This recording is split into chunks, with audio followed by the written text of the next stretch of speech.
আজকে ডাভোসে chief adviser professor ইউনূসের আজকে চতুর্থ দিন। আজকেও সাতটা মিটিং ছিল।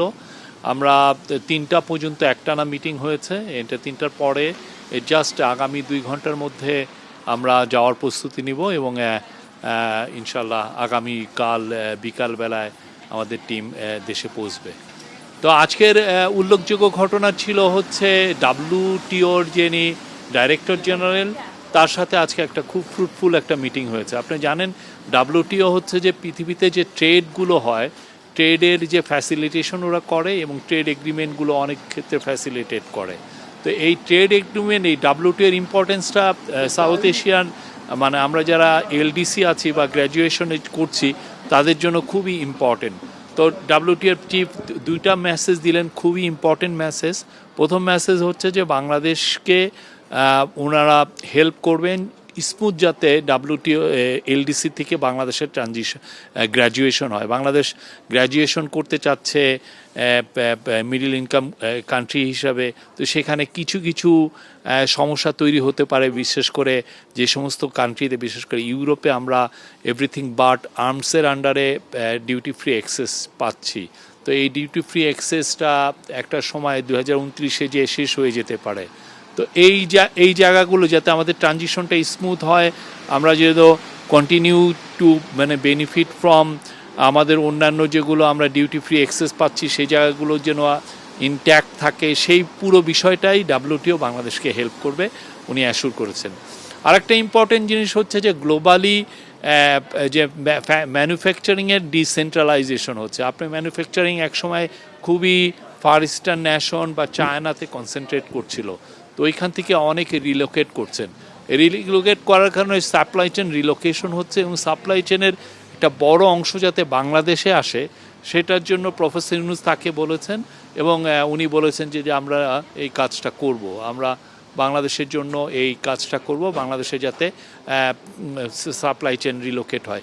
ইনফ্যাক্ট উনি কিন্তু সরাসরি বলেছেন যে ওনারা অলরেডি বলেছেন অনেককে অনেক বিগ বিজনেসকে পারসুয়েট করছেন যে তারা যেন বাংলাদেশে রিলোকেট, বাংলাদেশের জন্য তাদের সাপ্লাই চেনটা রিলোকেট করে।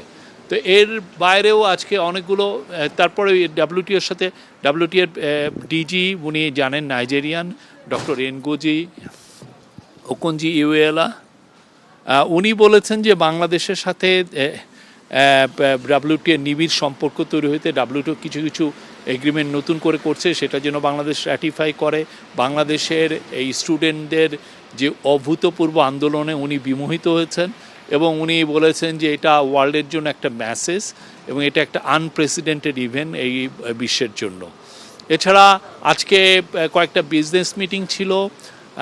ভিওন আপনি জানেন এরা বাংলানিক, তাদের সিইও গ্লোবাল চেয়ারম্যান, তাদের গ্লোবাল সিইও তারা প্রফেসর ইউনূসের সাথে দেখা করতে এসেছিলেন।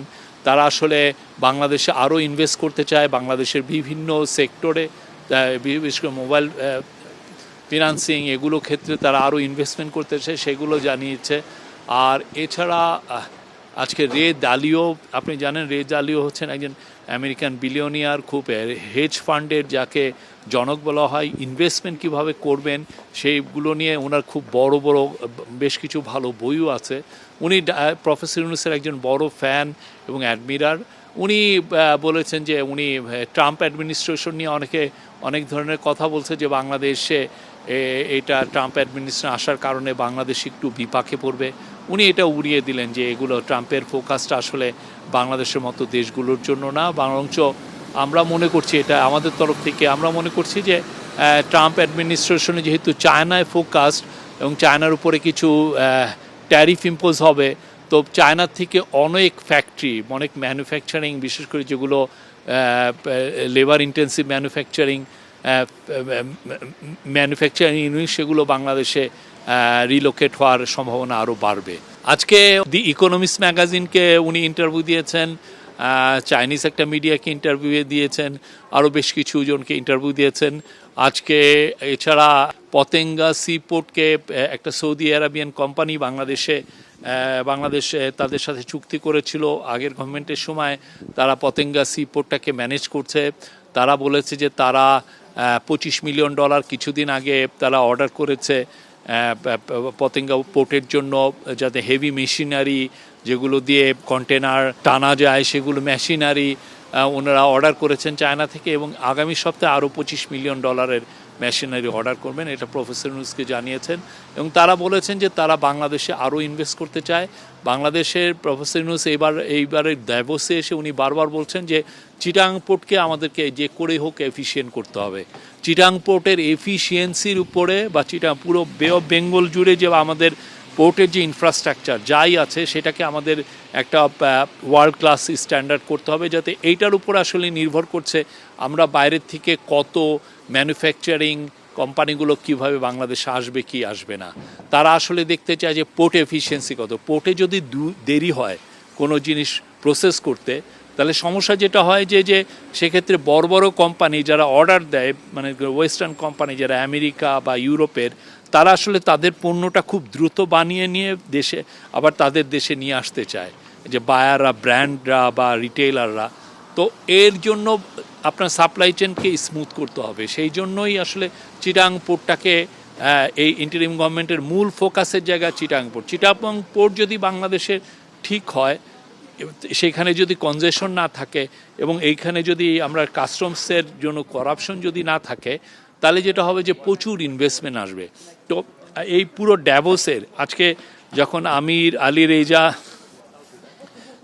যার কোম্পানি এখন রেড সি গেট, যারা সৌদি কোম্পানি যারা পতেঙ্গা টার্মিনালকে অপারেট করছে, এবং কালকে দুবাই গতকাল মার্কস লাইনের ওদের রবার্ট মার্কস উলা উনি আসছিলেন, এবং আরও কালকে সুলতান আহমেদ বিন সোলাইমান উনি ডিপি ওয়ার্ল্ডের লার্জেস্ট পোর্ট কোম্পানি তারা আসছেন। তাদের কমন থিমই হচ্ছে যে তারা বাংলাদেশে ইনভেস্ট করতে চায়, এবং এই ইনভেস্টের কারণে তারা দেখছে যে ইনভেস্টমেন্ট যদি ঠিক মতো হয়, চিটাং পোর্টের যদি এফিসিয়েন্সি আমরা কয়েক গুণ বাড়াতে পারি, আমরা সুনিশ্চিত billions of dollars of investment বাংলাদেশে আসবে। এটা তারাও বলেছে। প্রফেসর ইউনূসও এই মেসেজটা ড্যাভোসে এসে সবাইকে দিয়েছেন যে তাদের বাংলাদেশের এটা একটা খুবই একটা ভাইটাল জায়গা, যেটা এই বাংলাদেশে ইন্টারিম গভর্নমেন্ট এই জায়গাটায় রিফর্ম করবে। সেটা নিয়ে স্পেশাল এনভয় লুৎফে সিদ্দিকী কাজ করছেন, চিটাং পোর্ট কর্তৃপক্ষ কাজ করছেন। পুরো ইন্টারিম গভর্নমেন্টের পুরো রিফর্ম, ইকোনমিক রিফর্মের একটা বড় অংশ জুড়ে থাকবে চিটাং পোর্ট। আজকে এটা নিয়ে আরও আর এই যে তিনটা বড় কোম্পানি বা বাইরের কোম্পানিগুলো যে বাংলাদেশে ইন্টারেস্ট শো করেছে, এই ইন্টারেস্ট শো করার বড় মেসেজটা হচ্ছে যে Bangladesh is now open for business. বাংলাদেশে 15 বছরে যে লুটপাট চোরতন্ত্র শেষ হয়েছে, বাংলাদেশ এখন বিজনেসের জন্য সম্পূর্ণভাবে প্রস্তুত, এবং যে কোনো ডিল, যে কোনো ইন্টারন্যাশনাল বড় কোম্পানি বাংলাদেশে এসে ডিল করতে পারে। এবং আমরা আশা করছি যে ফরেন ডাইরেক্ট ইনভেস্টমেন্ট যদিও গত কয়েক মাসে কমে এসেছিল, জানেন এটা গত আওয়ামী লীগ গভর্নমেন্টেরই চলে যাওয়ার ইম্প্যাক্ট। এখন আবার আমরা আশা করছি যে আগামী বছর, বিশেষ করে এই 2025-2026-এ massive amount of foreign direct investment আসবে। এবং গ্লোবাল প্রফেসর ইউনূসের কথা, উনি চান বাংলাদেশ একটা বড় রকমের একটা এক্সপোর্ট হাব হবে, যেখানে বাংলাদেশের সমস্ত ছেলে মেয়ে বাংলাদেশের মিলিয়নস অফ জব এটা তৈরি করবে। সে লক্ষ্যে আমরা ড্যাভোসে এসেছি, এবং ড্যাভোসে আমরা বলতে পারি যে প্রফেসর ইউনূসের মেসেজটা ড্যাভোস খুব ভালোভাবে নিয়েছে। ড্যাভোসের মেসেজটা কি? গত 4 দিনে ড্যাভোসে আমরা কি পেলাম, এটা নিয়ে কোশ্চেন উঠতে পারে। আমরা যা পেলাম অভূতপূর্ব। আমাদের বিরুদ্ধে আপনি জানেন আমাদের নেইবারিং কান্ট্রির মিডিয়া ভয়ানক রকমের একটা ক্যাম্পেইন করছে।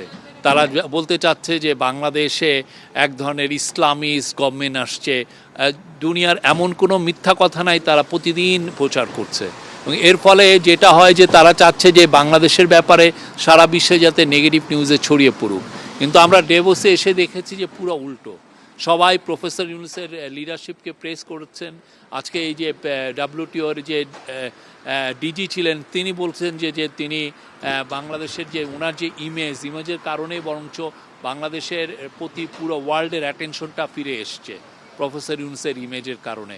বাংলাদেশে স্ট্যাবিলিটি ফিরে আসছে, এবং এই স্ট্যাবিলিটি যে ফিরেছে এটার দেখা যাচ্ছে, এটার পুরো মেসেজটা পেয়েছে গ্লোবাল যারা টপ বিজনেসম্যান, যেখানে পোর্টের যারা ইনভেস্টমেন্ট করতে আসছে, অন্যান্য বিজনেসের অনেকে এসছেন, টপ বিজনেসম্যান, রে ড্যালিও উনি আসছে কথা করতে, তারপরে economics magazine, financial Times magazine, সবার ফোকাসটা বাংলাদেশে। তারা দেখছেন বাংলাদেশ আবার গ্লোবাল ম্যাপে ফিরে আসছে এবং Bangladesh is ready for business. এই মেসেজটা এখানে লাউড অ্যান্ড ক্লিয়ার। আরেকটা হচ্ছে যে আমরা ইউরোপিয়ান দেশগুলোর কাছ থেকে অভূতপূর্ব আমরা সাপোর্ট পেয়েছি। আপনি জানেন গত মাসে ইউরোপিয়ান ইউনিয়নের 27টা অ্যাম্বাসাডার, 27টা দেশের মূলত মেজরিটি কান্ট্রিগুলোর অ্যাম্বাসাডার যারা অনেকে দিল্লিতে বেস, তারা এসেছিলেন পুরোপুরি তাদের সাপোর্টটা ইন্টারিম গভর্নমেন্টকে দিতে, জানাতে। ঠিক সিমিলারলি এখানে আসার পর আমরা ইউরোপিয়ান ইউনিয়নে মূলত যিনি ছিলেন জার্মানির চ্যান্সেলর, জার্মানির একজন খুব ইনফ্লুয়েন্সিয়াল মিনিস্টার, তারপরে হচ্ছেন সুইস মিনিস্টার এবং ইউরোপিয়ান অনেক লিডার, তারা এসে নিজের অকুণ্ঠ চিত্তে তাদের সাপোর্টটা ইন্টারিম গভর্নমেন্টকে জানিয়ে যাচ্ছেন। ইন্টারিম গভর্নমেন্ট রিফর্মের ব্যাপারে তারা সন্তোষ প্রকাশ করছেন এবং তারা মনে করছেন যে বাংলাদেশ যে ডেমোক্রেটিক ট্রানজিশনে আছে সেই ট্রানজিশনটা কমপ্লিট হবে একটা ফ্রি ফেয়ার ইলেকশনের মাধ্যমে। এবং এর ছাড়া অন্যান্য দেশের যে সাপোর্ট আমরা পেয়েছি এখানে এসে, বিশেষ করে আসিয়ান লিডাররা সবাই এসে স্যারের সাথে দেখা করেছেন। আসিয়ানে আনোয়ার ইব্রাহিম ছিলেন, সিনাওয়াত্রা যিনি থাই প্রাইম মিনিস্টার, তারপরে ভিয়েতনামের প্রাইম মিনিস্টার, তারা ছিলেন, তাদের সবার সাথে কথাবার্তা হয়েছে এবং আমরা অভূতপূর্ব সাড়া পাচ্ছি। এবং আমরা আশা করছি যে আমরা যেই প্রফেসর ইউনূস যে এই মুভটা নিয়েছেন যে আসিয়ানের মেম্বারশিপ বাংলাদেশের যে করেই হোক বাংলাদেশকে আসিয়ানের মেম্বার করতে হবে, তাহলে যেটা হয় যে বাংলাদেশ সাউথ ইস্ট এশিয়া এবং সাউথ এশিয়ার একটা ব্রিজিং পয়েন্ট হিসেবে এমার্জ করবে এবং এটা বাংলাদেশ তার জিও পলিটিক্যাল একটা লোকেশনের যে অ্যাডভান্টেজটা পুরোপুরি নিতে পারবে।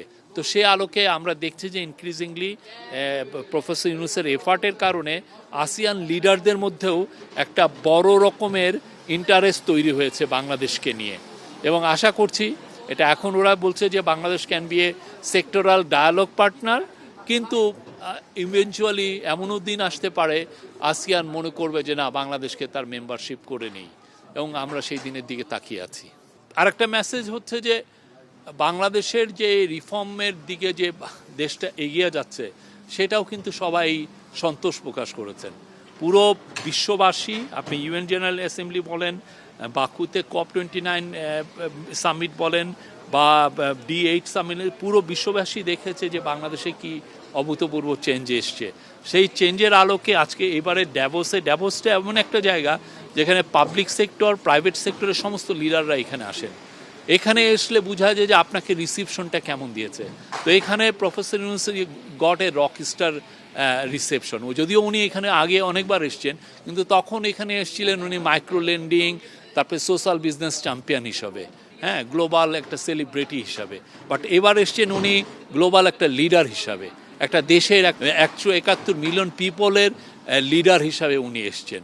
তো এই যে লিডার হিসাবে ওনাকে যেই ধরনের রিসেপশন, এটা অভূতপূর্ব। ওনাকে টাইম ম্যাগাজিনের ড্যাভোস নিয়ে টাইম ম্যাগাজিনের যে লিড স্টোরি করেছে, ওইখানের টাইম ম্যাগাজিনের ফ্রন্ট কাভারে উনি ছিলেন এবং পরে ইয়েতে দেখেন গত 4 দিনে উনি প্রায় 50টার মতো মিটিং করেছেন এবং ড্যাভোসের আপনি এক স্টেপ দেওয়ার সাথে সাথে দেখা যায় একজন লিডার এসে ওনাকে হাক করছেন। একজন এসে এমন হয়েছে যেমন ইন্ডিয়ান কেরালা বংশোদ্ভূত লুলু গ্রুপের যিনি এম.এ. ইউসুফ আলী হঠাৎ করে এসে স্যারকে জড়িয়ে ধরলেন, যে স্যারকে জড়িয়ে দিয়ে বলেন যে আমি তো আপনার খুব বড় ফ্যান। আপনি জানেন লুলু গ্রুপ খুবই বড়, পুরো